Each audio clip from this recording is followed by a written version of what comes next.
नमस्कार। आकाशवाणी जयपुर अजमेर से प्रस्तुत हैं प्रादेशिक समाचार।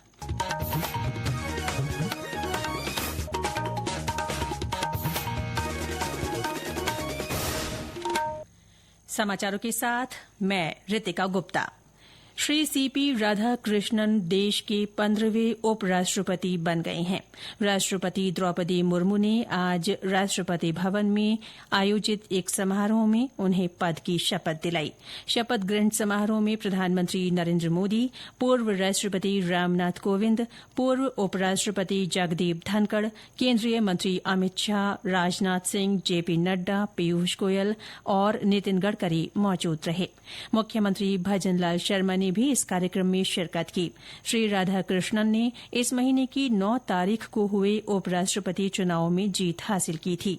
एनडीए उम्मीदवार श्री राधाकृष्णन को 452 मत मिले। उन्होंने इंडिया गठबंधन के उम्मीदवार और सर्वोच्च न्यायालय के पूर्व न्यायाधीश बी सुदर्शन रेड्डी को 152 मतों से हराया था। प्रधानमंत्री नरेन्द्र मोदी आज शाम नई दिल्ली में ज्ञान भारतम अंतर्राष्ट्रीय सम्मेलन में भाग लेंगे। वे पांडुलिपियों के डिजिटलीकरण, संरक्षण और सार्वजनिक पहुंच में तेजी लाने के लिए एक समर्पित डिजिटल प्लेटफॉर्म ज्ञान भारतम पोर्टल का भी शुभारंभ करेंगे। प्रधानमंत्री इस अवसर पर उपस्थित जनसमूह को भी संबोधित करेंगे। 3 दिन का ये सम्मेलन कल पांडुलिपि विरासत के माध्यम से भारत की ज्ञान विरासत को पुनः प्राप्त करना विषय पर शुरू हुआ। इस सम्मेलन में भारत की अद्वितीय पांडुलिपि संपदा को पुनर्जीवित करने और इसे वैश्विक ज्ञान संवाद के केंद्र में रखने के उपायों पर विचार विमर्श करने के लिए प्रमुख विद्वान, संरक्षणवादी, प्रौद्योगिकीविद और नीति विशेषज्ञ एक मंच पर आए हैं।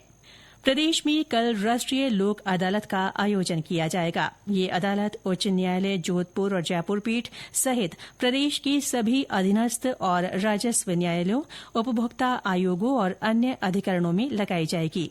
उच्च न्यायालय जोधपुर में न्यायाधिपति डॉ पुष्पेन्द्र सिंह भाटी और जयपुर पीठ में न्यायाधीश संजीव प्रकाश शर्मा लोक अदालत का शुभारंभ करेंगे।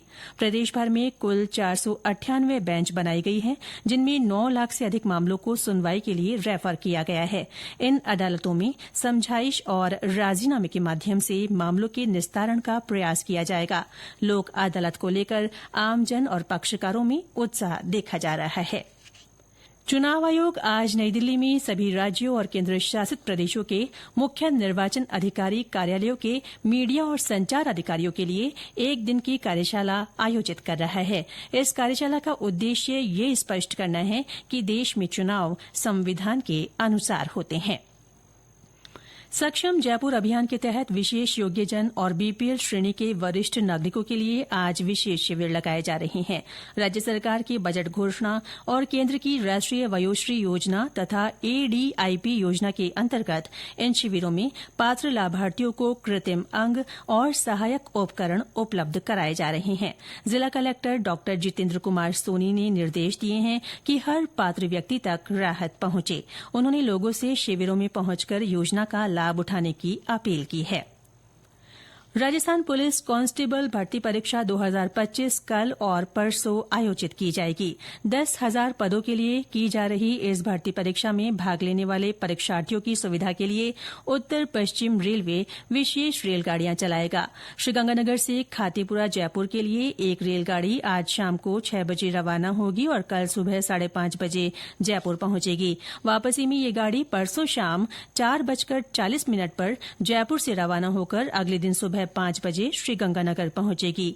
ये ट्रेन हनुमानगढ़, चूरू, सीकर और रिंगस सहित प्रमुख स्टेशनों पर ठहरेगी। प्रदेश में बारिश का दौर थमने के साथ ही मौसम में नमी बढ़ गई है। कल प्रदेश के सभी जिलों में मौसम शुष्क रहा। दिन में तेज धूप और साफ आसमान के बीच श्रीगंगानगर, बीकानेर, फलौदी और पिलानी में अधिकतम तापमान में मामूली बढ़ोतरी दर्ज की गई। मौसम केंद्र जयपुर ने अगले 2 सप्ताह का पूर्वानुमान जारी करते हुए बताया कि 16 सितंबर तक मौसम शुष्क रहने की संभावना है। इसके बाद 17 सितंबर से मानसून फिर से सक्रिय होगा और कोटा तथा उदयपुर संभाग के में बारिश की गतिविधियां शुरू हो सकती हैं। इसके साथ ही प्रादेशिक समाचार बुलेटिन समाप्त हुआ। हमारा अगला बुलेटिन शाम 6:30 बजे प्रसारित होगा। नमस्कार।